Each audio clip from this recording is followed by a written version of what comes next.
Bismillahirrahmanirrahim. Assalamualaikum warahmatullahi wabarakatuh. Alhamdulillahilladzi bi ni'matihi tatimmus shalihat. Wassalatu wassalamu ala Rasulillah wa ala alihi wa sahbihi wa man tabi'ahum bi ihsanin ila yaumiddin wa ba'd. Alhamdulillah, di sore hari ini kita sedang bersama dua ustadz ya, Masya Allah. Dan kita saat ini sedang berada di taman ya, Masya Allah. Kami ucapkan syukron kepada dua ustadz yang sudah hadir di sini bersama kita. Terima kasih karena mengundang. Oh iya, sama-sama kan. Langsung sapa saja ya. Siapa mereka berdua ini ya.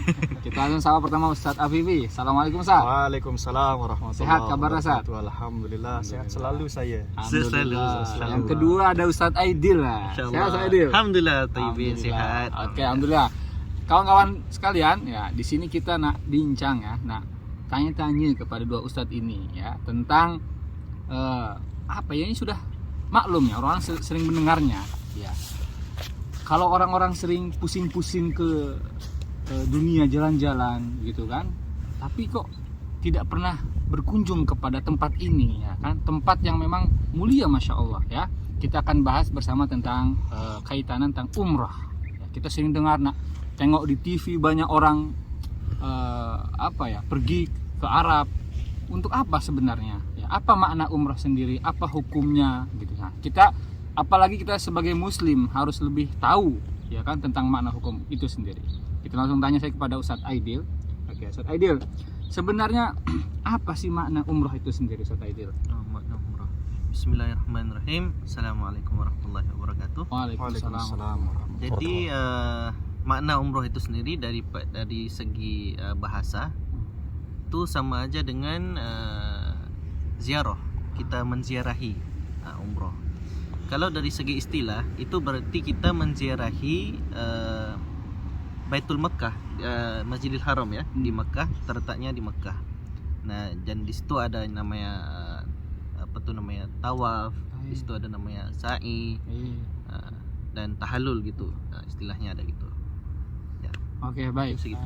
Jadi teman-teman bisa kita tahu ya bahwa makna umrah sendiri itu ya tadi yang sudah kita katakan oleh Ustadz Aidil. Kita akan terperinci nanti ya. Sekarang kita langsung berbicara kepada hukumnya, Ustadz, hukum dan dalilnya tentang umrah ini bagaimana nak seorang muslim itu. Silakan Ustadz Afifi. Masyaallah. Bismillahirrahmanirrahim. Alhamdulillah wassalatu wassalamu ala Rasulillah. Wa ba'du. Tadi sudah dijelaskan sama Ustadz Aidil ya apa itu umrah. Ya, mungkin semua sudah tahu, alhamdulillah, umrah itu merupakan suatu ibadah. Ya, suatu ibadah yang disyariatkan oleh Allah Subhanahu wa taala. Nah, kemudian bagaimana hukum dari ibadah tersebut? Hukum dari umrah adalah wajib bagi orang yang mampu dan sekali dalam seumur hidup. Ini menurut mazhab Hambali dan juga menurut pendapat dari ulama Syafi'i yang paling jelas. Imam Nawawi rahimahullahu taala mengatakan al-hajju huwa fardun. Haji hukumnya itu adalah fardu atau wajib. Wa kadzal umratu fil adhar. Begitu juga dengan umroh. Ya, begitu juga apa? Begitu juga umroh itu hukumnya wajib fil adhar, di dalam pendapat yang paling jelas di madhab Syafi'i. Ya, jadi bisa disimpulkan bahwasanya umrah itu adalah hukumnya wajib bagi orang yang mampu sekali selama seumur hidup. Kemudian dalilnya apa? Dalil yang pertama hadis Aisyah radhiyallahu taala anha, beliau bertanya kepada Nabi sallallahu alaihi wasallam, hal ala nisa jihadun? Apakah bagi wanita itu, apakah wajib bagi wanita untuk berjihad? Kemudian Nabi Shallallahu Alaihi Wasallam menjawab, naam, iya, alaihinna jihad. Bagi mereka atau wajib atas para wanita tersebut untuk berjihad. La qitala fih. Nah, tetapi jihadnya itu bentuknya tidak ada qital, tidak ada kekerasan, tidak ada saling membunuh. Ya. Apa jihad tersebut? Al-hajju wal umrah. Ya, jihadnya itu dalam bentuk melaksanakan haji dan juga dalam bentuk melaksanakan umrah. Nah, ini dalil yang pertama. Kemudian dalil yang kedua, hadis ini adalah hadis yang terkenal, di mana masyhur hadis tersebut dengan hadis Jibril. Tatkala beliau Jibril alaihi salam bertanya kepada Nabi sallallahu alaihi wasallam tentang makna Islam, tentang makna iman, tentang makna ihsan, dan juga tentang tanda-tanda hari kiamat. Nah, itu beliau Jibril alaihi salam tatkala bertanya kepada Nabi sallallahu alaihi wasallam tentang Islam, itu adalah antashhada alla ilaha illallah wa anna muhammadar rasulullah. Bahwasanya arti dari Islam itu adalah pertama melakukan syahadat, bersyahadat bahwasanya tiada Tuhan selain Allah dan bahwasanya Muhammad adalah utusan Allah. Kemudian wa tuqimas shalah, kemudian engkau melaksanakan salat. Kemudian yang ketiga wa tasuma Ramadan, engkau melakukan puasa pada bulan Ramadan. Kemudian yang keempat wa tu'tiyaz zakah, engkau mengeluarkan zakat. Dan yang terakhir wa tahujjal baita wa ta'tamir. Nah, engkau melaksanakan haji, dan di situ ada tambahan lafaz wa ta'tamir, dan engkau melaksanakan umroh. Ya, jadi lafaz hadisnya itu bukan hanya sampai wa tahujjal baita saja, bukan hanya sampai engkau melaksanakan ibadah haji, tetapi juga ada tambahan, ada lafaz wa ta'tamir, dan engkau melaksanakan umroh.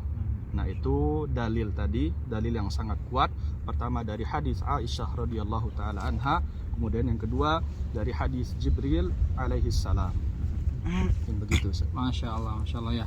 Jadi setelah kita tahu ya tadi makna umroh sudah dijelaskan, kemudian kita pun dapat faedah yang sangat besar sekali ya tentang hukum umroh dan dalilnya. Sekarang kita juga kembali kepada Ustaz Aidil nih. Tentu ada keutamaan ya kan bagi orang yang melakukan umroh. Apa saja keutamaan itu sendiri, Ustaz?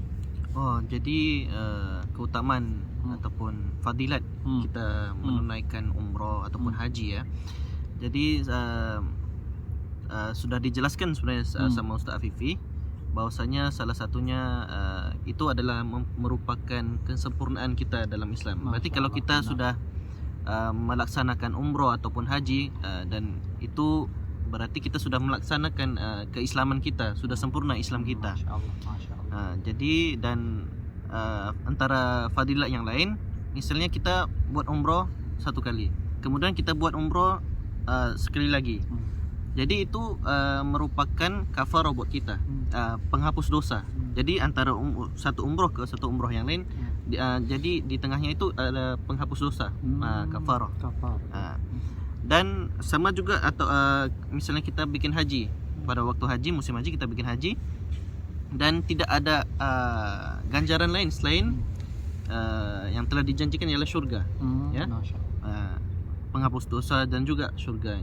Itu insyaallah kalau siapa yang melaksanakan umrah ataupun haji dengan ikhlas, insyaallah kita akan dapatkan pahala tersebut. Masya Allah, syukran Ustaz. Nah, Ustaz Afifi ini terakhir, Ustaz Afifi. Ternyata sudah ada pertanyaan. Waduh, Masya Allah nih pertanyaan ini.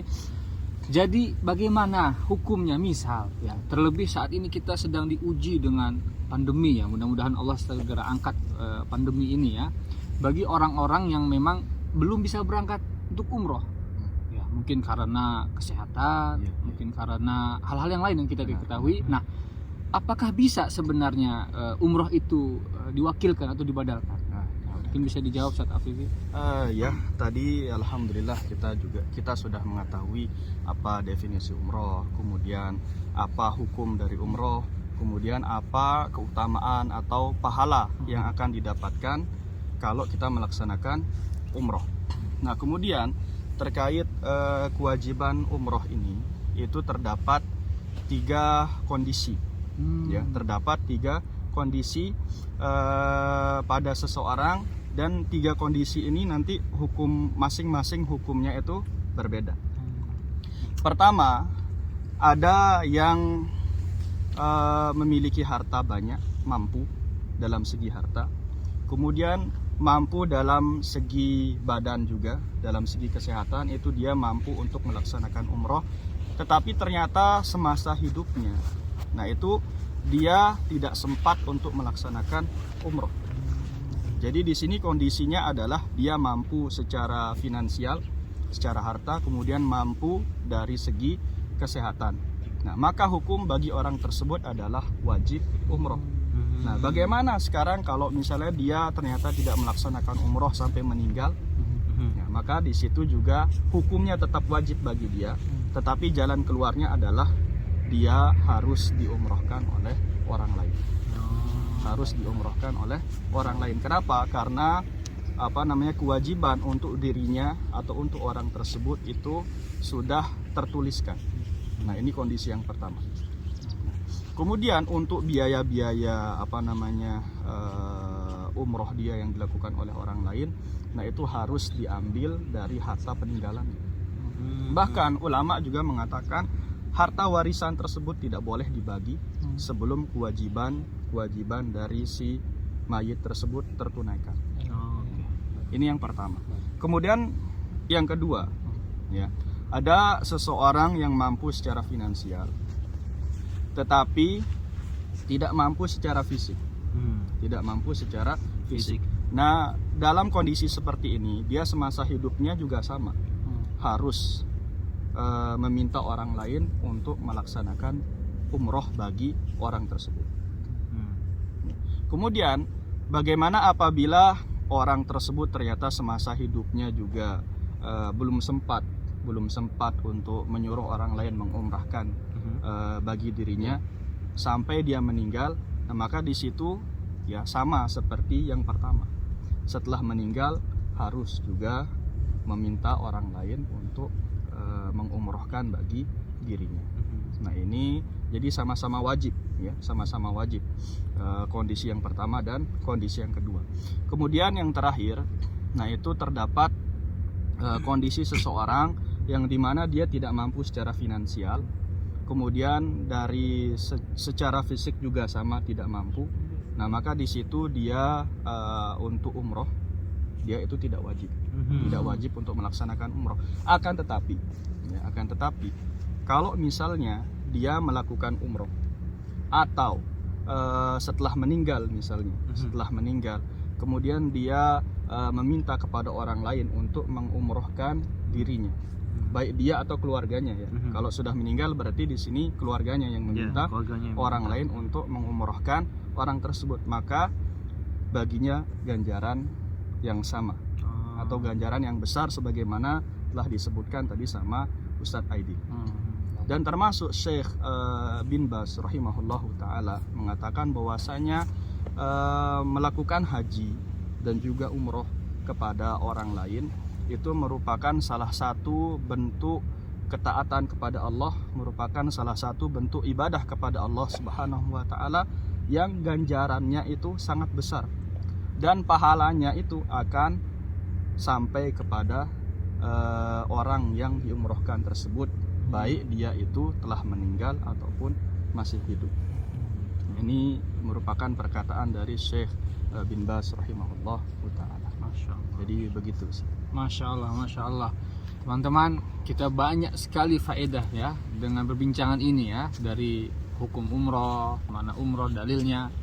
Tentu sebenarnya kita ingin lebih banyak lagi ya berbicara dengan Ustadz Afifi dan Ustadz Aidil, tapi bagaimana waktu ini nggak berjalan begitu saja ya, tak terasa sudah mau habis waktu ini. Masya Allah, mungkin kita akan bertemu lagi insya Allah di momen-momen ataupun pertemuan berikutnya. Kami ucapkan terima kasih kepada Ustadz Aidil dan juga Ustadz Afifi. Sama-sama, terima kasih. Insya Allah kita akan undang lagi ya untuk Insya Allah. Baik.